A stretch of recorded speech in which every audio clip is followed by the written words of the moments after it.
បើកណានៅ trade ខ្លួនឯងជាមួយនឹង broker មួយដែលមាន process ល្អខ្លាំងមែនតើទាំងការដាក់លុយទាំងការដកលុយគឺលឿនជាពិសេសនោះគឺជា rebate ដែលគេហៅថាលុយត្រឡប់ទៅវិញជូនទៅបងប្អូនទៀតនៅពេលដែលបងប្អូនទាំងគ្នាបង្កើតហើយ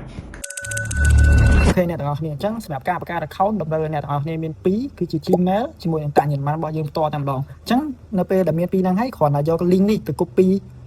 នៅក្នុង browser ណាមួយទៅចូល Telegram ហ្នឹងទៅ copy ជាមួយនឹង browser ណាមួយដែលអ្នកទាំងអស់គ្នាប្រើហើយវានឹង load មកផ្ទាំងបែបនេះអញ្ចឹងមកដល់ផ្ទាំងបែបហ្នឹងជាផ្ទាំងដែលអ្នកទាំងអស់គ្នាគួរតែ register ត្រូវ register អញ្ចឹង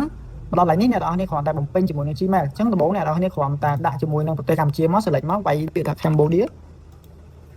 អូខេអញ្ចឹងនឹងបន្ទាប់គឺជា Gmail ដែលអ្នកទាំងអស់គ្នាត្រូវតែបំពេញតែ Gmail ហ្នឹងដែលអ្នកទាំងអស់គ្នាប្រើជាប្រចាំប្រើរាល់ថ្ងៃអញ្ចឹងមកដល់ចំណុចនេះគឺជាលេខទូរស័ព្ទយើងដាក់កម្ពុជាយើងរកប្រទេសកម្ពុជាដែរមកអូខេអញ្ចឹងយើងវាយលេខទូរស័ព្ទយើងចូល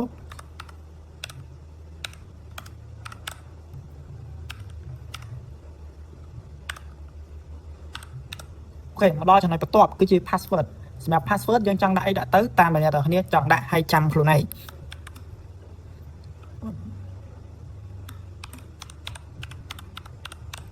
អូខេអញ្ចឹងមកដល់ចំណុចនេះអ្នកទាំងគ្នាកុំភ្លេចចុចពាក្យ request OTP ដើម្បីឲ្យ Gmail ហ្នឹងផ្ញើកូដ OTP ចូលក្នុង Gmail យើងអូខេអញ្ចឹងនៅពេលដែលយើងចុច OTP ហើយវានឹង load កូដមកក្នុង Gmail យើងបែបនេះកូដនេះអញ្ចឹងខ្ញុំ screenshot ឲ្យមើលអូខេអញ្ចឹងគ្រាន់តែបំពេញកូដនៅក្នុង Gmail ហ្នឹងចូលក្នុងហ្នឹងទៅ10គុត8អូខេបន្តមកទៀតចុចពាក្យសញ្ញា create ដើម្បី confirm ហើយចុច create account អញ្ចឹងមកដល់ចំណុចហ្នឹងការបង្កើតគឺបានជោគជ័យហើយប៉ុន្តែយើងអត់ទាន់ verify យើងត្រូវ verify វាមកតង់ទៀតជាមួយនឹងតាញ៉ាំបានឬក៏អ្វីដែលអ្នកនរគ្នាដាក់សម្គាល់ដូចជាតាញ៉ាំបាន passport ឬក៏បានបាត់បយជាដើមអញ្ចឹងចុច next បន្ថែមមកអូខេមកដល់ចំណុចហ្នឹងវា verify បន្តិចតួចទេយើងគ្រាន់តែបញ្ជាក់ថាយើង18ឆ្នាំឡើងអញ្ចឹងមកដល់កន្លែងនេះវាតម្រូវឲ្យយើងនឹង select 3វាមានដូចជាតាញ៉ាំបាន passport ជាមួយនឹងបានបាក់បអញ្ចឹងយើងប្រើតាញ៉ាំបានទៅអូខេអញ្ចឹងមកដល់ចំណុចហ្នឹងវាតម្រូវឲ្យយើង upload ចូលបើយើងមានរូបថតស្រាប់យើងគ្រាន់តែចុចពាក្យថា upload ទៅហើយយើងទាញរូបថតចូលមកអូខេមកខអញ្ចឹងហើយចុចពាក្យថា next បន្ទាប់មកដល់ចំណុចនេះ AI វាកំពុងតែ scan ជាមួយនឹងតាញ៉ាំបានយើងថាត្រូវជាមួយនឹង concept នៃ broker អត់អូខេអញ្ចឹងនៅពេលដែល scan ហើយវានឹង load បែបនេះវានឹង load ថាការ scan តាញ៉ាំបានរបស់យើងហ្នឹងសំទោសត្រូវជាមួយនឹងអ្វីដែល broker ចង់បានអញ្ចឹងគ្រាន់តែចុចទៅពាក្យ process មកអូខេវានឹងដល់ផ្ទាំងមួយទៀតគឺជាការដាក់ bank statement អញ្ចឹងសម្រាប់ bank statement អ្នកទាំងអស់គ្នាអត់ចាំបាច់ដាក់វាក៏បានដែរអ្នកទាំងអស់គ្នាគ្រាន់តែ select ពាក្យថា order មកតមកទៀត upload តាញ៉ាំបានយើងចូលដែរ